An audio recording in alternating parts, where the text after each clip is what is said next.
As for our Module 2 report, we will tackle the personal relation, attraction, love, and commitment. The first one we will discuss is attraction.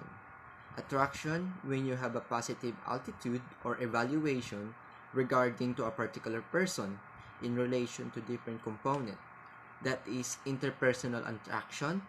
For many, interpersonal attraction relates to only between two people having an intimate and romantic relationship. However, it is only limited to such scenes.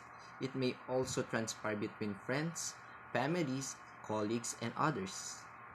So, sa attraction daw po, dito daw po makikita ang pagandang katangian po ng isang tao.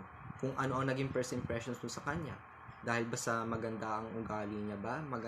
Maganda ba itsura niya? Gwapo, maganda ba po ba siya? May tinatawag naman po tayong interpersonal attraction.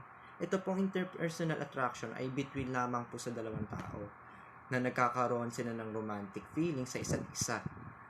Hindi ibig sabihin po sa interpersonal attraction ay may nabubuo na pong romantic feelings po kayo sa isa't isa. Hindi po. Ang interpersonal attraction po is pwede rin po siya matransfer sa inyong pamilya, kaibigan, at iba pa. For example, nagandahan ka sa ugali ng isang tao, kaya kinaibigan mo siya. Yun, kaya doon po nabuo ang relationship nyo para magiging isang kaibigan po. Next is physical attractiveness. Attractive people draw out a more positive first impression. Initially, people tend to be influenced by what they see. Even the younger ones prefer to look at faces those adults consider attractive rather than an opposite ones. Lang Lewis et al. 1991. Our perception of beauty, true, differs from one another, since it can be influenced by culture, educational background, social status, and etc. Everyone has his idea of what is attractive based on physical appearances. So, sa physical attractiveness naman po, ito po yung sinasabi ko kanina na nagandahan o nagwapong ka sa isang tao, na nagkaroon ka ng magandang impression dahil sa itsura niya. Dahil ang tao ay na-influensya daw po dahil sa ano nakikita po nila sa isang tao. Ano naman po is ang proximity. One of the most important aspects of any relationship is distance. Proximity pertains to physical distance with other people and it's related to functional distance. How often people interact or communicate with each other. The more you encounter or interact with a person, the more you allow yourself to get to know him better, which leads to a better relationship, like friendship or intimate relationship. Most likely, the people always near you, just like your classmates or neighbor, has a big tendency become your friend. So sa proximity po, ito po ay isang importanteng aspeto po sa isang relasyon. Kasi dito po na madalas makikita kung gaanong mga tao ay nakikipag-communicate sa isa't isa o paano sila makipag-interact sa isa't isa. For example, first day ng school nyo, may kaklase ka doon na lagi mo natatangon o nakakausap. May tendency na maging magkaibigan kayo. Next is reciprocity. We tend to get along with people or with someone whom we have the same feelings toward. It is called reciprocity. It is when feelings with someone are being reciprocated or returned in the same way as you do. According to Lebrun and Moa, authors of the one of modules in the book of Together, The Science Social Psychology, another way to think of it is that relationships are built on a give and take. If one side is not reciprocating, then the relationship is doomed. This may happen in relationship with friends, classmates, family members, or romantic partners. So, ang reciprocity, ayon kay Moa and Brannan, isa siyang give and take in relation na kapag hindi mo satisfy o nagawa ang isang karapat-dapat sa isang relasyon, ay masisira ang iyong relasyon sa iyong pamilya or sa mga kaibigan man or sa iyong partner. Ang pinaka-importante, which is ang love. According to Sue Carter and Stephen Forge, love is one of the most important components of a complex neurochemical system that allows the body to adapt in highly emotional situations. Some elements are responsible for the deep and strong bonds of a person with other and result to love. Another element that promotes love is vasopressin. It is also peptide that conveys the behavior of an individual's social engagement. Ken Kellett, L. 2012. One of its roles is to produce behavior of developing stable, loving, and long-term relationship with others.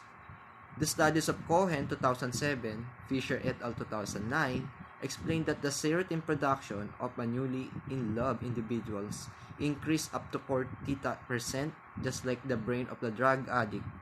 And then a person experiences outbreak and brain process just like addict quitting on a heroin habit. Ang love daw po ayon kay Sue Carter at Stephen Porges ay isang pinaka-importanteng component ng tao sa kanyang relationship. Dahil dito sa love, ang nabubuo ang bonds, ang deep, high emotional state ng tao. For example, mahal ka na magulang mo. Natitiis na magulang ng hindi sila kumain upang mapakain ka nila. Ganun umaandar ang love. Last is commitment.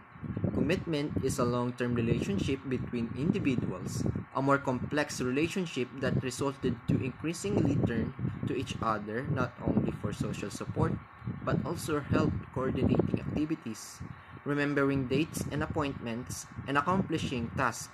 Wegner, Erber, and Raymond, 1991. Many people say that for you to be able to have a successful relationship, you should know your similarities and differences, understanding your partner's needs and desires, and invest time and effort to work things out and last for a lifetime.